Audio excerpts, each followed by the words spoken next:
The first feature I want to talk about is how it makes it very easy to collect references. There's two main ways we can do this. First of all, there's a browser extension. So let's say in Zotero, I'm writing an essay about Parkinson's.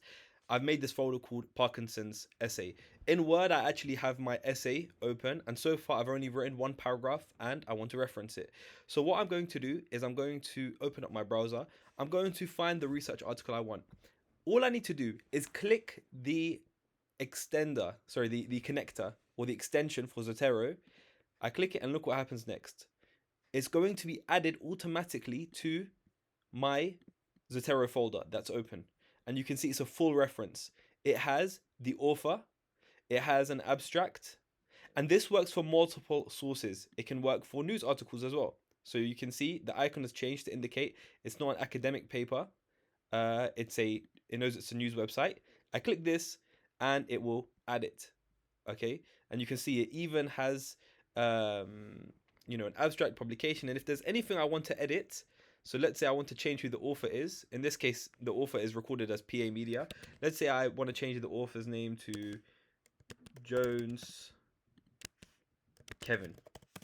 Okay, so I can easily change any of the information here.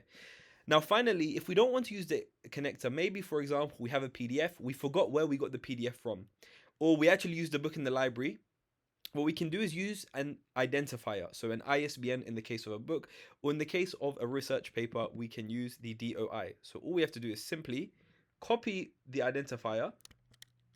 So I'm going to copy that. And we open up Zotero and we find this magic wand icon. We click it, we insert the DOI, we press enter, and voila. You see right here, you have the full reference. So that's the first thing. It easily collects references using using the browser connector and the identifiers, which I have demonstrated. And it automatically generates the citations. So instead of you having to manually put it into cite this for me and then copy and paste that, now we can go into Word. Okay, and this is where the magic happens. This is where it's special.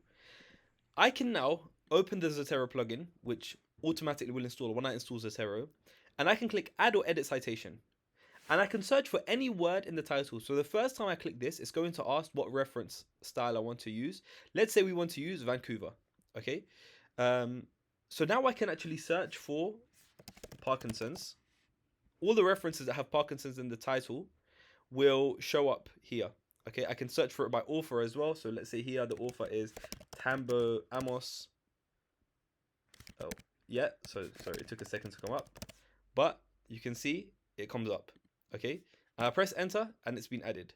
And let's say I want to actually add two references here, so I can actually, add another reference to the same thing.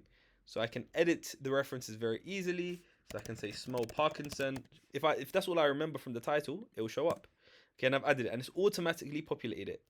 Okay, now let's say I come here and I add the first reference. So it was by the author called Tambo. I click this, and it automatically knows that this is the same as reference number one, and you can see how easy it is.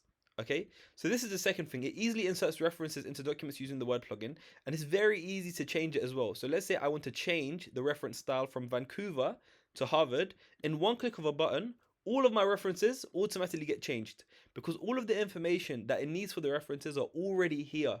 All the information is there. Okay, so that's the second thing. It easily inserts references into documents using the Word plugin, and it automatically updates references in the documents when you change them. So I already showed how if you delete one of the references or you want to edit or add a citation to the same sentence, it's very easy to do that. And then finally, the final feature is that it produces a bibliography or reference list very easily. So now I finished my referencing. I simply click add or edit bibliography. Okay, and actually, I don't need to do that, I don't think. It should do it automatically. So if I press add or edit bibliography, 1 second.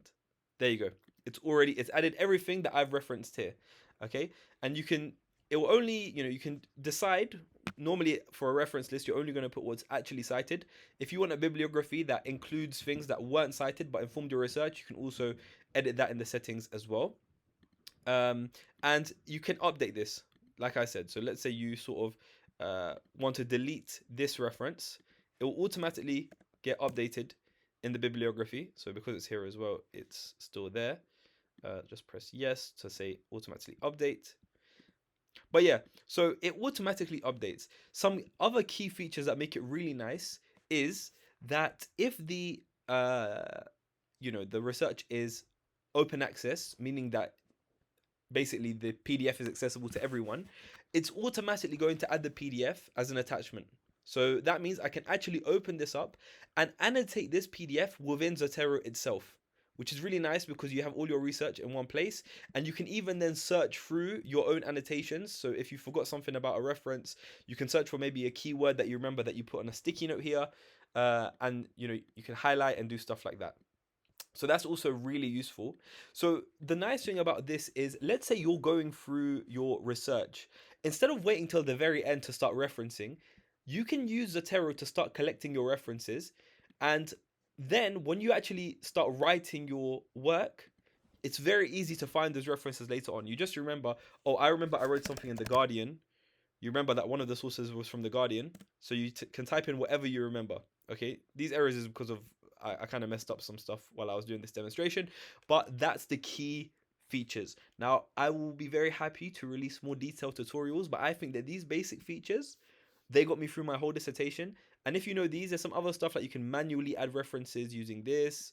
And you can actually, let's say that you find the PDF for an article that's not open access, you can manually add it or attach. You can manually attach and even link references to each other. So it's very powerful tool, but with these basic things alone, it will save you so much time.